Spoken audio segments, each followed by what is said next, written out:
Všetkých vás zdravím. Chcel by som spraviť názornú ukážku pre tých, ktorí rozmýšľajú, že si kúpia DJI mikrofóny. Kúpil som si DJI Mic Mini, najnovšiu verziu, a veľmi som pozeral videá o tom, ako potlačajú šum, potlačajú hluk, tak som si ich kúpil.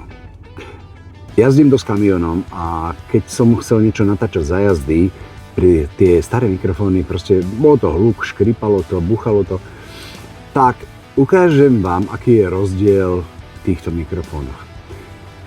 Sedím v aute, počkajte, najprv vám ukážem, ako vyzerajú. Čiže toto je celá krabička aj s nabíjacím púzdrom. Obsahuje dva mikrofóny, vpredu je taká klapka. To púzdierko sa neotvorí len tak. Musíte ju zmačknúť a otvoriť.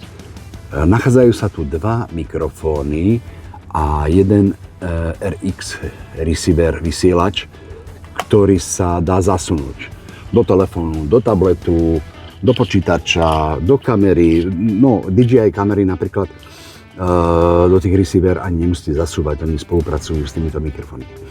Takže ideme k tomu. Až je piatok, až to stíhame. Zapnem teraz v kamióne rádio, nechám ho hrať, aby ste videli, akú má hlasitosť, a potom začnem rozprávať. Sami uvidíte, ako ten mikrofón si to riadi. Púšťam rádio.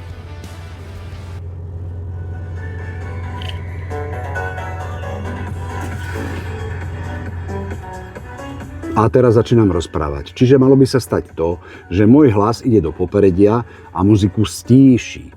A keď dorozprávam, tak vlastne ten mikrofón alebo tá sada vráti tú hlasitosť. Európa